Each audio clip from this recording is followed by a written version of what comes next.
चुनाचे इब्न माजा की रवायत है, नबी सामने इरशाद फरमाया यखरुजु नासुम मिनल मशरिक़ि फयुवत्तिहूना लिल महदी, कि मशरिक़ से लोग निकलेंगे जो इमाम महदी की राह को हमवार करेंगे। अब सऊदी अरब के मशरिक़ में तो हमारा मुल्क बनता है। इसका मतलब ये कि जिसको हम वादी सिंध कहते थे ना पुराना, वहाँ से लोग उठेंगे। ये पाकिस्तान और अफगानिस्तान के दरमियान का एक इलाका बनता है। अल्लाह ही ईमान वालों को यहाँ से उठाएंगे और फिर वो इमाम महदी के आने की राह हमवार करेंगे। बैतुल मुक़द्दस 3 मरतबा फतह हुआ। एक मरतबा अरबों ने फतह किया हज़रत उमर लानो के ज़माने में, बग़ैर लड़ाई के। काफरों ने चाबियाँ ही हवाले कर दी थी। दूसरी सतह सिर्फ कुर्दिस्तान का एक नौजवान था जिसका नाम था सलाहुद्दीन अय्यूबी। उसने सलीबी जंगें लड़ी और काफरों से बैतुल मुक़द्दस को फतह करवा लिया। अब तीसरी मरतबा वो फिर फतह होगा और हमारा ये गुमान है कि अल्लाह ताला ये राज पाकिस्तान के लोगों को अदा करवाए। अल्लामा इकबाल ने बहुत खूबसूरत शेर कहा है फ़ारसी में, खिज़्र वक्त अद खलवत दश्ते हिजाज आयत बरू। खिज़्र वक्त से मुराद इमाम महदी। खिज़्र वक्त अद खलवत दश्ते हिजाज आयत बरू, कारवाने ज़ी वादी ये दूरो दराज आयत बरू। यानी ज़ी अज़ीम ये कारवा जो है ना, ये दूर दराज से आएगा और हिजाज के अंदर आकर ये बरामद होगा। हदीस मुबारक में भी है कि इमाम महदी आएंगे मगर वो छुपे होंगे, अपने आप को छुपाएंगे। पहले मदीना तैयबा में होंगे मगर वो वहाँ से मक्का मुकरमा इसलिए आ जाएंगे कि लोग मुझे पहचानना नहीं। छुप रहे होंगे लोगों से कि लोग मुझे देख न ले, पहचान न ले। लेकिन जब मक्का मुकरमा में वो तवाफ़ कर रहे होंगे तो वो हजर अस्वद के करीब आएंगे तो एक गैब से आवाज़ आएगी कि लोगों ये महदी हैं तो इनकी बैत कर लो। तो लोग उनके साथ बैत कर लेंगे और फिर उनके साथ एक लश्कर शुरू हो जाएगा। ये लश्कर ऐसा होगा कि जिसने फिल आखिर बैतुल मुक़द्दस को फतह करना। हदीस मुबारक में है कि काले झंडे ये नेतर लोग उठेंगे और वो इसको जाकर बैतुल मुक़द्दस के अंदर गाड़ेंगे। यानी इमाम महदी के हाथ पे अल्लाह ताला बैतुल मुक़द्दस को फतह करवाएंगे। फिर इमाम महदी मौजूद होंगे तो उनको उनकी मौजूदगी में हज़रत ईसा अलैहिस्सलाम भी आएंगे। दमिश्क की एक मस्जिद है, उस मस्जिद में वो नमाज के लिए खड़े होंगे, तकबीर कही जाएगी तो इतने में हज़रत ईसा अलैहिस्सलाम उस मस्जिद के मीनारे के ऊपर उतरेंगे आसमान से।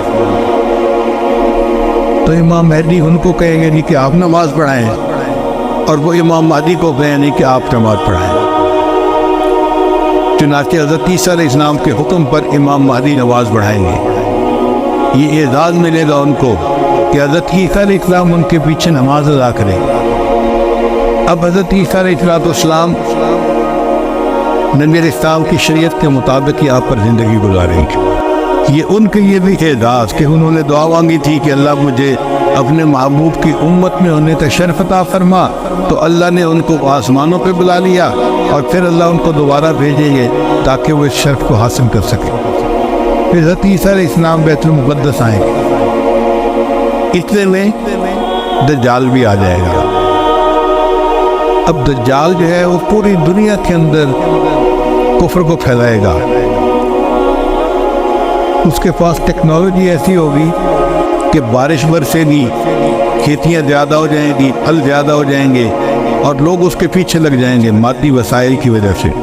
बल्कि हदीस पाक में आता है कि उसकी पैरवी करने वाली औरतें ज़्यादा होंगी, क्योंकि औरतों में मादियत परस्ती ज़्यादा होती है, चमक दमक इनको ज़्यादा खींचती है, तो ये दज्जाल के फितने में ज़्यादा गिरफ्तार होगी। फिर हज़रत ईसा अलैहिस्सलाम को जब पता चलेगा तो वो दज्जाल की पीछा करेंगे कि इसको कत्ल करें। अब दज्जाल वहाँ से भागेगा तो भाग के कहाँ जाएगा?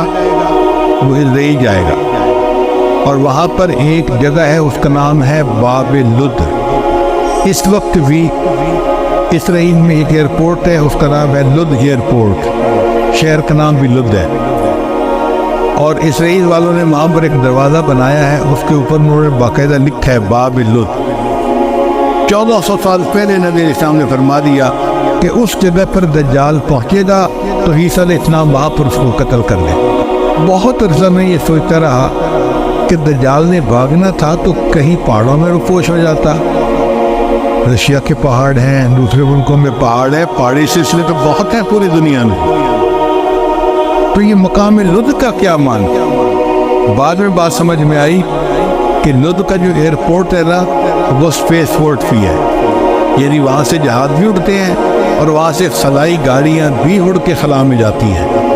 اس کا مطلب یہ کہ دجال یہ چاہے گا کہ میں لد پہنچوں اور وہاں سے سپیس شپ میں بیٹھ کے میں خلا میں چلا جاؤں، کیونکہ دنیا تو مجھے یہ نہیں چھوڑیں گے، تو میں یہاں دنیا سے چلا ہی جاؤں۔ تو اس کی کوشش یہ ہوگی کہ میں یہاں سے خلا میں چلا جاؤں، مگر اللہ تعالیٰ فضل فرمائے گے اور عیسیٰ علیہ السلام اس کو اپنی فلائٹ دینے سے پہلے لط کے مقام پہ قتل کر لیں۔ پھر اس کے بعد عیسیٰ علیہ السلام بیت المقدس کے تخت پر بیٹھ کر پوری دنیا کے فیصلے کرے گا، پوری دنیا کی حکومت عیسیٰ علیہ السلام کے ہاتھ میں ہوگی۔ پھر عیسیٰ علیہ السلام صلیب کو توڑیں گے اپنے ہاتھوں سے، اور پھر یہود و نصارہ میں جو ان کی مخالفت کرے گا اس کو وہ قتل کریں گے، حتیٰ کہ ایک ایسا وقت آئے گا کہ پوری دنیا میں ایک بھی بندہ غیر مسلم نہیں رہے گا، سارے مسلمان ہو۔ اس وقت اتنی برکتیں ہوگی، حدیث پاک میں آتا ہے کہ ایک گائے کا دودھ پورے خاندان کے لیے کافی ہو جائے گا۔ اب یہ بات تو سمجھ میں آتی ہے، آج ایسی گائے بن گئی ہیں جو 100 لیٹر دودھ دیتی ہیں ایک دن میں۔ اب 100 لیٹر تو واقعی پورے خاندان کے لیے کافی ہے، 40-50 گھروں کے لیے کافی ہو جاتا۔ یہ باتیں نبی سامنے اس وقت فرمائی جب کہ لوگوں کو اس کا تصور بھی نہیں ہو سکتا تھا۔ میرے آقا صلی اللہ علیہ وسلم کی نگاہ کیسی تھی؟ یہ نگاہ نبوت تھی جو بہت دور دیکھ لیتی تھی، کہ 1400 سال پہلے بیٹھ کر ایسی باتیں کی جیسے آج اپنی آنکھ سے دیکھ کے کوئی بندہ باز کر رہا ہوتا۔ پھر عیسیٰ علیہ السلام فوت ہو جائیں گے، اور اس کے بعد جو بگاڑ آئے گا نا وہ پرورن بگاڑ ہوگا، اور اس کے بعد پھر قیامت قائم ہوگی علی شرار الناس، ان لوگوں پر جو سب سے زیادہ شریر لوگ ہوں گے۔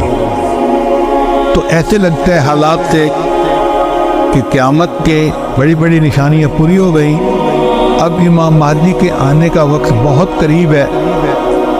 یہ جو حالات میں اتنی بڑی تبدیلی نظر آ رہی ہے نا، یہ کسی چیز کا پیش خیمہ ہے۔